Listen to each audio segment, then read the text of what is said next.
All right, everybody. How you guys doing? You guys doing good? Hey, we are going to talk about reaching your local campuses in this session. And I'm going to briefly introduce, I know you guys have probably already gotten the chance to, actually you guys all know who these guys are because Joseph did the session this morning and he was just up here. So I don't even need to do introductions. This is great. So we're going to hop into our conversation because I really do feel like for all of us in this room, most of us, we come from different contexts. And so for some of us, maybe you're a young adult pastor or maybe a youth pastor, or maybe you're a ministry leader traveling with, your youth ministry, and you're seeking to do something, starting to build something. We all come from different contexts and whatnot, but I really do believe this conversation is going to be helpful for everyone in this room.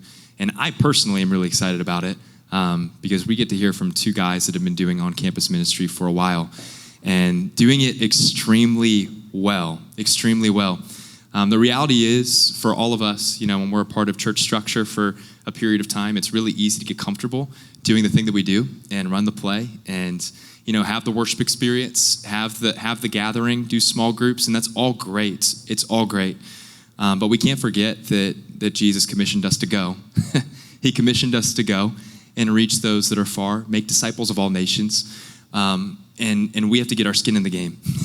And there are some very practical ways that I know both of these guys can speak to how, in your context, you're able to reach students and throw your roots down at campuses in your city, in your community.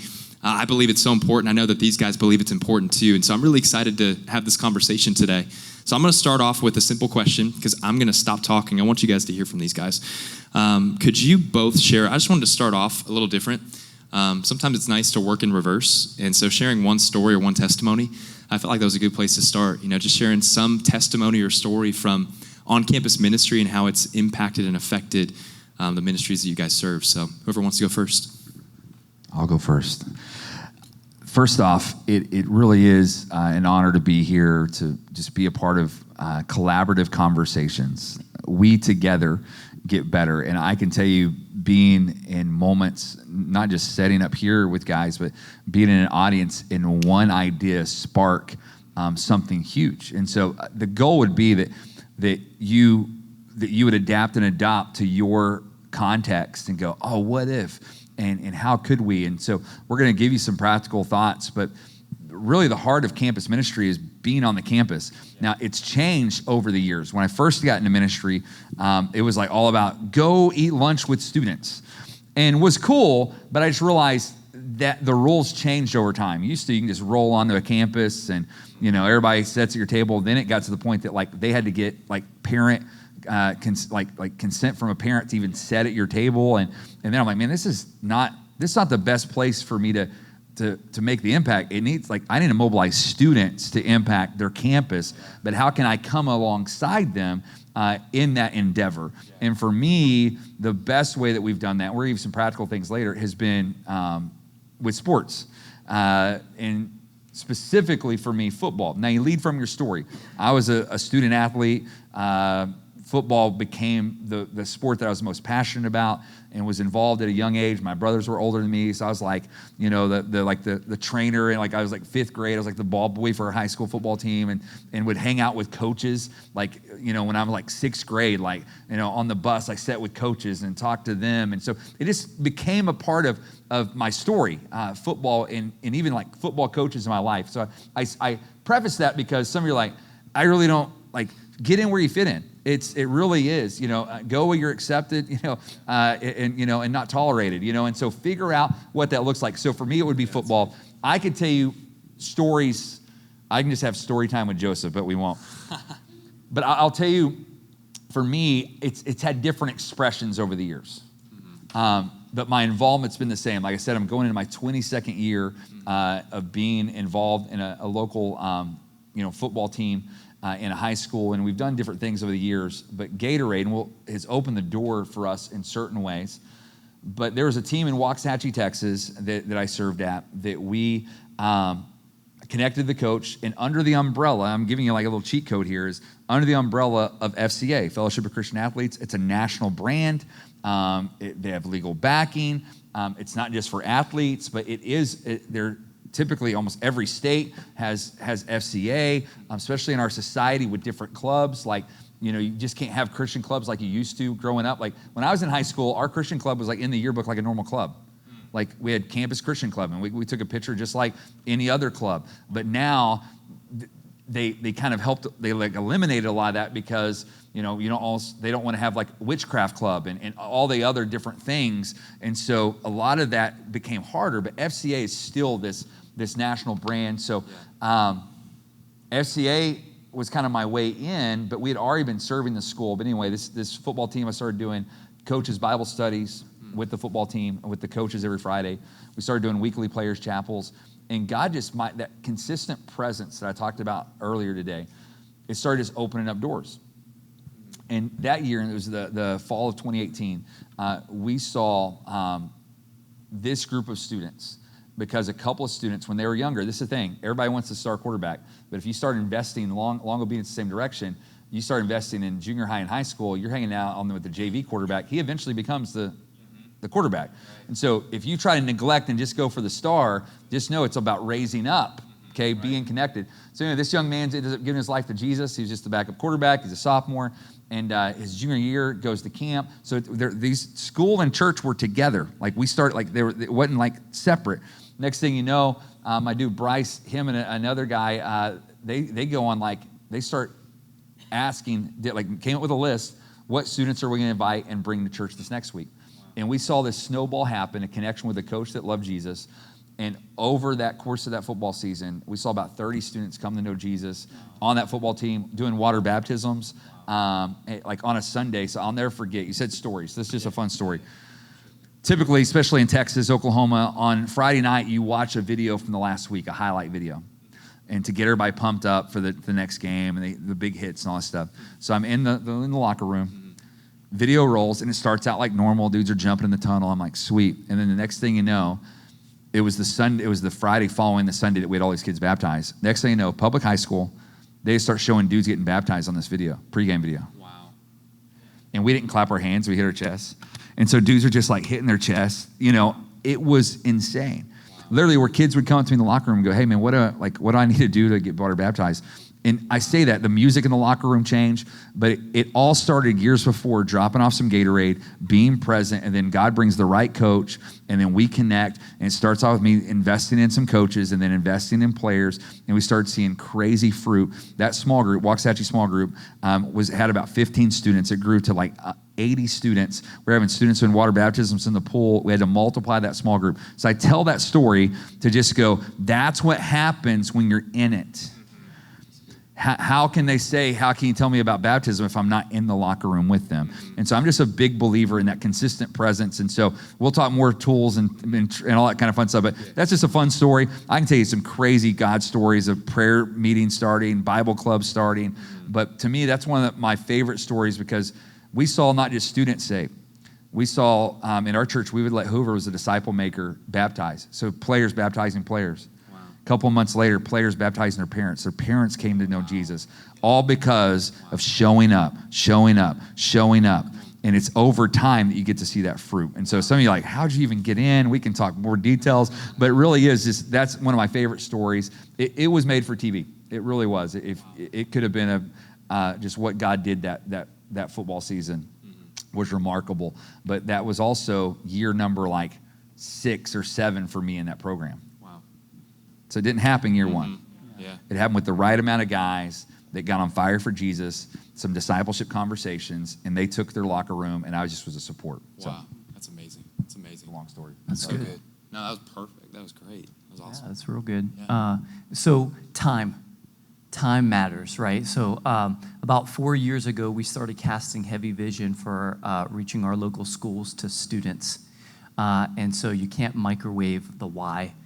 So people need to get that inside their heart. Sometimes it could take a year to 18 months or until they start making fun of you. I don't know, whichever comes first, right? And so a lot of that time and sowing seeds. And so we had this student, this was so fun. And so she, again, a lot of time was invested and she caught the why. So she attends a performing arts school. It's called Lincoln Park. And so very progressive, very worldly, reprobate mind. You could just keep chasing this just all over the place. And so, well, anyway, she's on fire. We had 2 students from that school that just were like, hey, I want to do this. Wow. That's all that we had in our youth group. So anyway, they go and they're like, we want to launch an outreach club, and we'll talk about that here in a minute. But anyway, when they did that, the very first meeting that they had 88 students show up. Wow. Come on, like that's just 88 students at school, and they had over 40 salvations. And so they did an altar call, 40 kids got saved. Well, then the next month we did it, and there was 108 students. They went and got all their friends and everything like that. And then the third meeting, there was 139 students, and the principal came, and we were heavy involved. And so this is like the testimony part, right? And so they're like, well, we want middle school to come and hear this. And so it just was like so crazy. And we ended up busing like 20 some of those kids to the youth group. And so we're scrambling the day before to figure out how we got to bus all these kids. Where does that even come from? I'm like, I don't know, just firing from the hip. We're going to figure this out because God's moving. But there was a lot of time and a lot of vision. And so I say that to encourage you to just keep being faithful if you're already doing something, right? And so you're going to get some tips, some things. It might not be the best way to do it, but it's what's working for me anyway, for us. And so, but I'm sure that you can learn from one another. Even we can learn from you. And so, but anyway, God showed up in such a very real way, and we average from that school now 10 students at our Cranberry campus. And so they're constantly coming, and we see those 20. And God's changing their lives, and they're getting baptized. Their small group leaders are baptized. It's just remarkable, the life change that we're seeing as they're growing in right relationship with God. And so, yeah, it's great. The reason why we even structured it this way, and one of the reasons why I wanted both of these guys to share testimonies and stories, is because I think sometimes whenever we're sitting in a conversation like this, it's really easy to hear the methods and practices and feel like, oh, there's no way. This just feels too big. It feels too broad. There's no way this could work for us. How could we do this? I want to encourage you. It's possible for you in the context of the ministry that you serve in. Yeah. It really is. And I believe that leaving Love is Red this year, if maybe you were a little depleted or discouraged in your efforts and attempts to try and reach students on campuses, there will be a door in Jesus' name that opens for you that you can walk through and step through with confidence. But sometimes you just got to hear it from a couple guys that are saying, hey, it is possible. It is possible. And I love what Joseph said.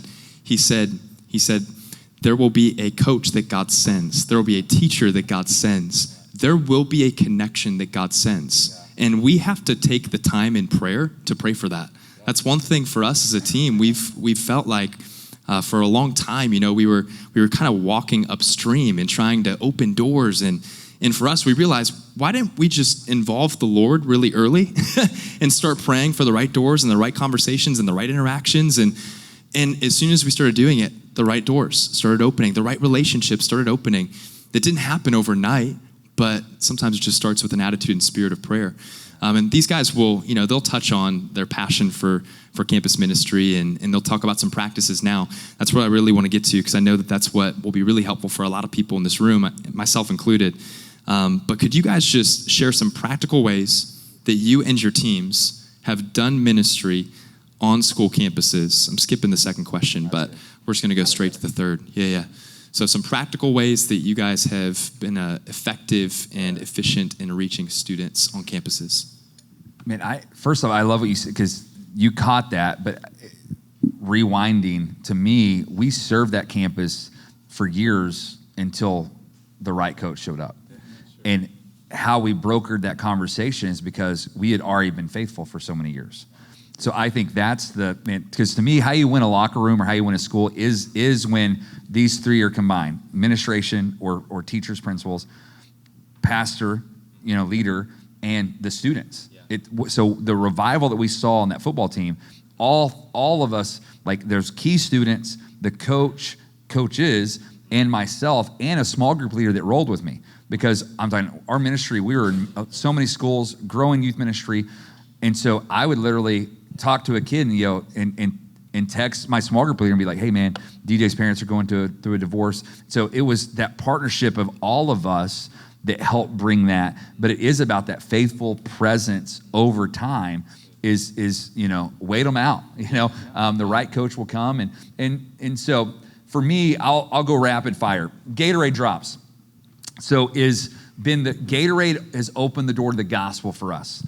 And you can do Powerade if it's cheaper, but Gatorade and gospel, it just goes better. But we've always done Gatorade. And it's the small Gatorades, okay? I'm not throwing in there dropping like these big old massive Gatorades. So early on in ministry, we would do it just a couple of times, because when I was in Tulsa, that the guy would, like, preseason that week before, which is coming up, that week before school, they would have different ministries come up. And so we'd go up there and drop Gatorades. Like, that's kind of easy. And you get to connect with students, hand them a Gatorade. Sure. And I was like, man, this is a great way to just serve. I was already present on that campus, because just serving alone at that campus, dude, I like helped set up the comms. Like, I just showed up early. If there's nothing you hear, it's just show up. Yeah, that's good. Show up. That's good. Show up. I said it this morning, but just show up. Right. And then you become a part of the fabric of the team or of the whatever club you're rolling with, whatever. And so just show up. So for us, I was just serving. Then we went to Texas, and I was like, man, football's king in Texas. And on Friday nights, man, I want to be like, the community shut down. You need to be like, whatever you have to do with your schedule, move your date night. Like, my wife hasn't been on a date with me in 20 years on a Friday night during the fall. Why? Because I'm at football games. And now 2 of my daughters are there with me, and they work with sports medicine. So, because it's become a family business. My son hands out little Gatorades. Like, my kids know that we serve. The last 3 years, because we didn't have it in our current budget, the last 3 years, I've paid for Gatorades, about $1,200 a year that I've paid for Gatorades, because I knew I'm gonna give these guys Gatorades, and it's gonna open the door. I'm gonna be a consistent presence. And so if there's one big idea, it's like Gatorade drops. We were on 6 different campuses. We reached 750 student athletes a week just by handing them a Gatorade after each practice. Wow. I never had a coach turn me down free Gatorade, especially on a hot day. Yeah. So, but then there's some communication in there. Hey, we're going to hook you up with Gatorade. Tell me what time, how many players you have. And so every Tuesday, we're on 6 different campuses. The campus I was at, that coach came. I never even went to that campus. I was more connected to another campus. Then the right coach came, but we had already, this is what's crazy. A former coach who had connection with us doing Gatorade, he becomes athletic director. God just, we become a consistent, we didn't just try to come in. This is what happens a lot of times. We'll come and give you Gatorade to invite you to our Friday night event or our Wednesday night event, and then we never show up again.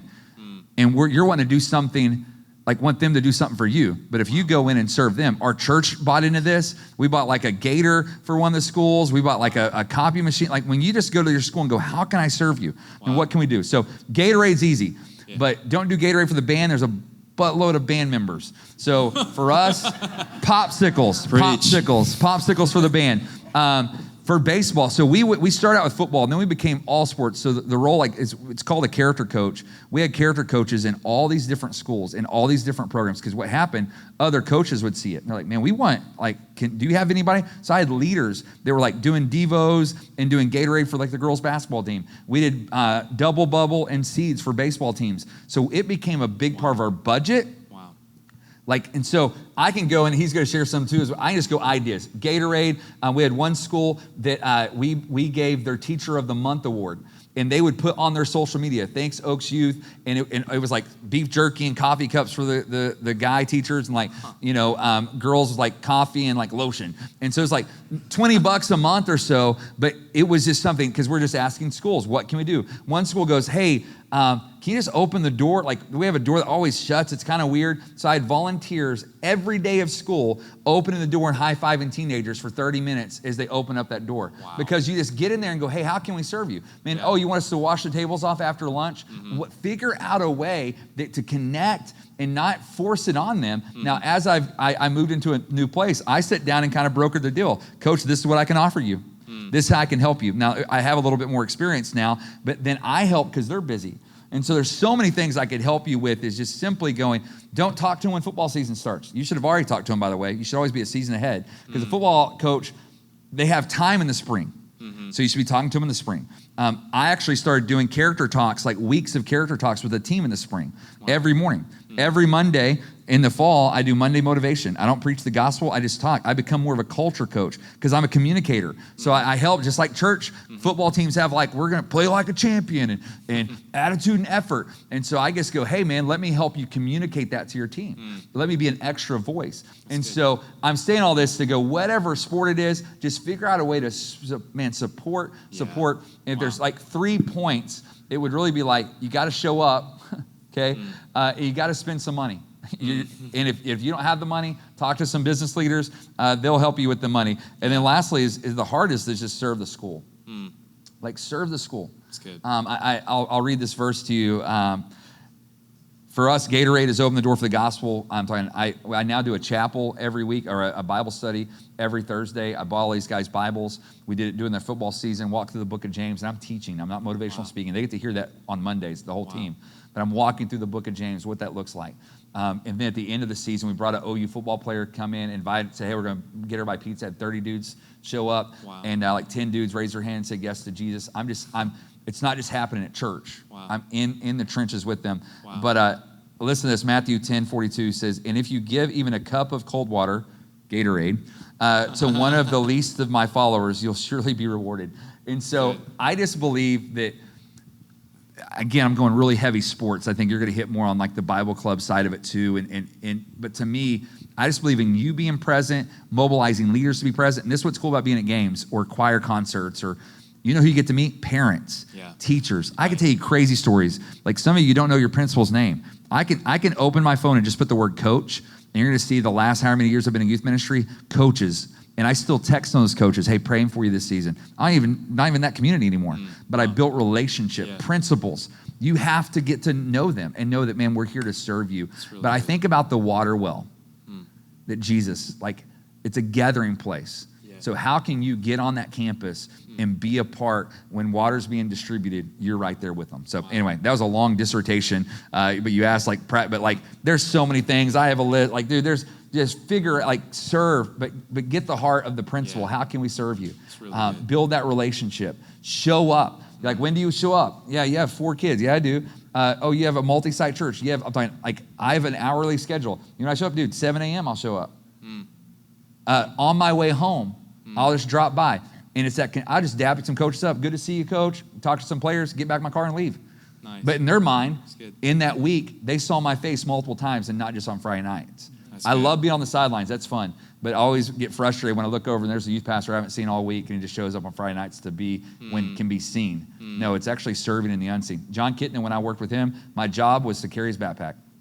This is what's crazy. I have 25 interns when I was at the Oaks, 25 interns, 5 staff members, youth ministry, 500 plus, and I'm serving the coach. I'm carrying his backpack. Like, if you're too big to serve, you're too small to lead. Wow. And so figure out ways. When are you serving others and not everybody else serving you? Anyway, sorry, I just went off. Really good. Now help us, because you have so many tools that are going to make us better. So I'm passionate. I'm just saying, get in, show up, figure out a way to connect, and connect where you connect. Like, some of you are like, well, I was a cheerleader in high school. Go connect with cheerleaders. Like, figure out a way. All those sports teams, band. I was in drama and theater in high school. And it's about showing up where your students are. We had a group of students one time that, dude, it's like, I always did football, but it doesn't mean all the football players would come to our youth ministry. But I was just being consistent in our community because it was the biggest splash. But dude, the amount of theater, like, same thing, meet all their parents. And you get to, like, it's just, man, figure out your students, where they're at, show up, and man, support them, but also undergird that school the best way you can financially and what you can do as a community. So good. Wow, clean it up. That's great. It's awesome. He said, sure. Sure. See what we can do. So for us in our context, it's slightly different. And just the approach that we have taken as a team. And so there's a couple things that we do, but I do want to say that prayer is a big deal. And then meeting with the leaders of the church, the principal, and actually asking them, like, how can we serve you? And I just want to caution you that when you say that, you better deliver. Yes. Okay? So talk is cheap, but our God is rich, and he's not broke. And so maybe the vision needs to be bigger. Maybe your prayers need to be bigger. And so I don't know what it is for you, but when that need pops up, meet it. Our God is big. And so that's really important for relational equity. But so I'm going to kind of rewind for a second. So our team came up with a playbook, Habakkuk 3, right? Write the vision so that others can run with it. And so when I said that vision started for like a year to 18 months, there was a lot of us talking and empowering students to love the ones that you're bumping shoulders with, people that are in your school, that God has called you, that God is equipping you. And so we empowered them because it's a 9-month mission field. Yeah. And it's a really big deal. And you're bumping shoulders with people that the reality is many are going to die and go to hell. Okay, and so bringing that awareness to them and encouraging them that God has called you and equipped you for such a time as this. And so we have a playbook, and I gave this actually to everybody because right on your table, you have just a little card here with the QR code on the back. And so you can download it. You can read through it, and it is for students from beginning to end. When they get the bug and they're like, I want to serve my school, what do I do? All of the steps. And then for Pennsylvania, all of the legal things that would say, hey, you absolutely can run a group if everybody says, no, you can't. So legally, by law, so we went and we did all of that. And so we run services actually at school. That's what we do, and so whether they're weekly, whether they're bi-weekly, and so or once a month, depending on what the reality is. We got our foot in the door. Okay, so we're going to take what we can get, and so we do that. We're very consistent, and they're evangelistic driven, just in our context, and so we're not trying to get a whole bunch of theologians inside a room and, oh my gosh, James 1:1 says, and so, no, look, why do people turn to Jesus? It's his kindness. Why do we turn from repentance? It's his kindness. And so God loves you. God loves you. Before you hear anything else, you need to know that God is more concerned about you and your heart than whatever you're dabbling in. Okay, and so that's just our approach because we're not trying to disciple kids at school. We have a funnel, and so that's in this book. The next step is Wednesday night for us. That's our service because I know that I've got small group leaders that can disciple you. And so I need to bring you water because it's hot right now. And so we gotta be the water boy, right? So we're equipping our students to do that. And so and the kids have so much on their plate. And the world is so crazy, way more than when we were in school, right? It's just some of the things that they're navigating. And so we just had an article that somebody published in our school districts. And I think it was like 70% of the students in 6th through 9th grade questioned suicide. It's like through the roof. It's really crazy. And so they have a lot going on. And so let's share the love of Jesus, and we've got leaders that we're training and developing that can handle the bigger, deeper things and disciple you. And so you guys got that book. So that's just one of the things. We do run a service, and so it's short. It's 15 minutes. And so like I said, and that's when it's happening. And so it's the love of God, and then we push them to Wednesday night. And so come join the family because you are family. So we do that. And then there's a whole list in there, I think it's actually one of the pages. You turn right to it. Love the students. And so what are groups that are meeting on your schools? Because you could sit there and just be like, okay, let's have a brainstorming session. Or you could just steal this and put your name on it, your youth group. It's your idea. You're awesome. Great. Okay. And so take it. And then some things that you can even do to help serve them well, like Gatorade or whatever that is. There's just a plethora of ideas that could open you up to actually serve people. Yeah. Love is a verb. It requires action. And so do it and serve. So I know I was a little bit short, but there's so much there that we could just go through that you could just take the book. It's yours. I was going to say, too, I don't know if you've heard of Brian Barcelona, like Jesus Clubs. And it's taken on different expressions, but my friend Andrew Prescott and some dudes in North Texas have launched this, and they have they'll have moments. They have more students in Jesus Clubs during the week than they will in their Wednesday night attendance, and it's cross-denominational churches. But what they do is what you're saying is they mobilize them. So I think it would be a great idea to hey, we're wanting to reach. If you're interested, and have get some pizza just for those students and help them. That's what this is doing, helping them, empower them, equip them. And then you become an advocate. Hey, how can I serve you? Oh, man, we'll hook you up with donuts. And let them, and I think and we had some of those expressions, but what they're doing now is at a whole nother level, because we were always just pushing students leading in your school, and we would have those little meetings to help them understand what that looks like. Don't just have a see at the pole mentality, which it's slowly, people still do it. Certain, denominations still love it a whole lot. But the idea is, even that is that's a one-time event. And, how are we helping equip students? So thank you so much. Can you guys give Ben a great big hand for giving us that? Really good. Dude, for free. And I'll tell you, so don't just listen to fruit, because there's roots. Yeah. Okay, and so there's a lot of time that's been invested. And so over the 4 years, just now, are we as a ministry starting to reap significant fruit. And so we're on 11 high schools. And we've got 3 more launching this fall. So we didn't diminish, we didn't lose a couple. And so, and the team has worked very hard for that. Some of them are inside this room. And so it just is incredible what they've done. And so there's a lot of salvations that are tied to that and the kingdom being impacted. And we've seen such an increase even inside the ministry itself and the youth group, because we got outside the 4 walls. Yeah. Think about the different on-ramps that you have, right? Yeah. I know that you're running services and you've got some things, but you're going to them and what they need. And so you got to meet their needs and whatever that is, because it's different, right? And you might need to speak that language, like Paul became all things to all people so he could win more to Christ. And so you might need to talk a little bit. I'm not saying sin. No. There's a line. Don't even get close to it. But you do have to be able to talk and relate and go to them. I was going to say, if you're going to be a missionary in another country, you learn the culture and you learn the language so you can effectively present the gospel. Right. And I think how you learn the culture, the language, and even it connects. So you're up there preaching on a Wednesday or a Friday or a Monday, whenever your youth service is, and students don't want to be there because you're actually not talking about what they're talking about.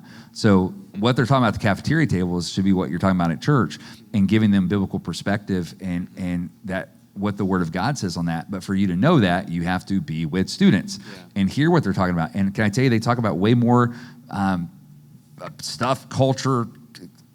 They talk about more stuff than we ever did. I was just like, man, what's for dinner? You know what I'm saying? And so just why? Because they are more aware than any generation ever. We call them screenagers for a reason. Right. All they've known is this. Mm-hmm. And now we're about to get into Web3 and they live in this digital space that doesn't even seem like reality. And so it really is important. And something you said that it triggered a thought of, man, we have to celebrate. Because the fruit's not there yet. Man, celebrate the roots. Celebrate, and again, football, celebrate first downs. Why in the NFL, they're feed me, and it's you just got a first down, bro. Why? Because they know that first downs over time can score touchdowns. Sometimes in the church, we only celebrate the big event. Easter. No, you may tell you something, because I have daughters, and I know what it's like when they're, man, Dad, I've been asking this person, they're finally coming to church. Even if they don't say yes to Jesus, I celebrate the junk. They've been working their tail off to get a friend to go to church. And I think that's what happens. We have to celebrate the first downs, celebrate way to go, celebrate, you started, there's 3 in your Bible. What? You guys are meeting together and talking about the Bible? That's incredible. Because I know when you hear testimonies, we all go to the big stats, there were 700 people baptized and it was amazing. You're like, I suck. When you hear something like that, but it didn't start like that over time. It started with one student that got gripped by God, and it started with leaders and youth pastors commissioning them and equipping them to be who God called them to be. But make sure you celebrate. Mm-hmm. In the same way I said stories are currency in kingdom economy, celebrate those stories. Yeah. Have students get up on a Wednesday, whenever your night is, and let them tell their stories. Celebrate, because what you celebrate gets repeated. It's really good, really good. We got time for a couple questions, so I'm actually just going to walk around. Or do we have a microphone? It's mine. All right, sweet. You can take it. I'm going to give a few minutes. We probably have time for 2 questions, if anybody has them.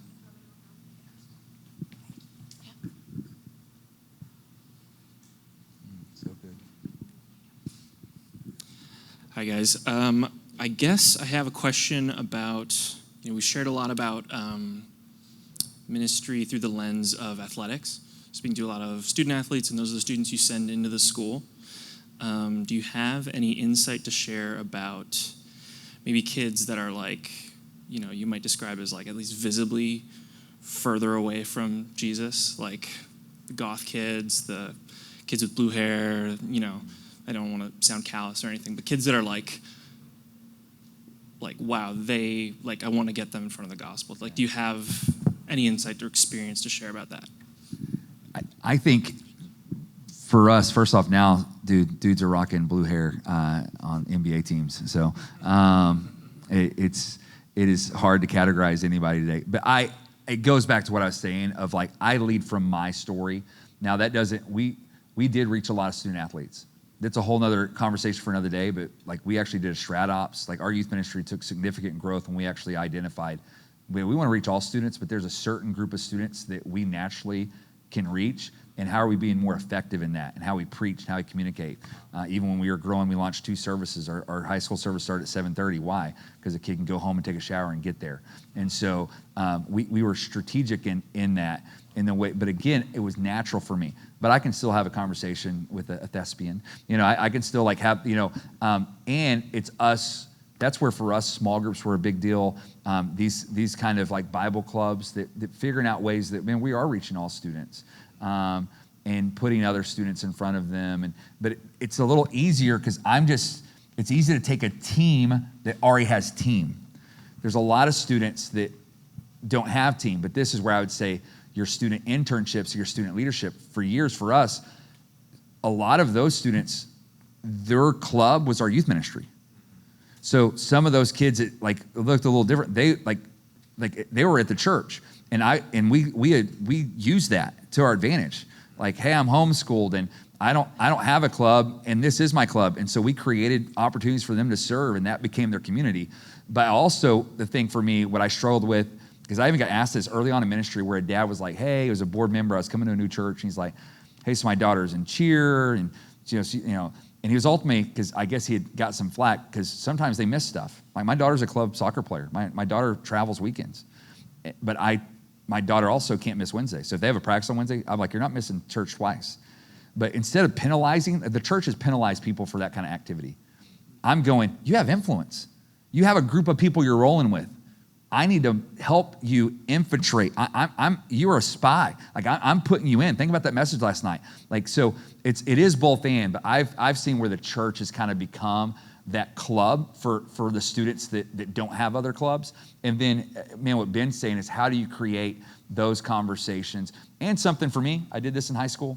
I'm sorry, I don't have time to tell my whole story, but Columbine like jacked me up. It was before school shootings were normal.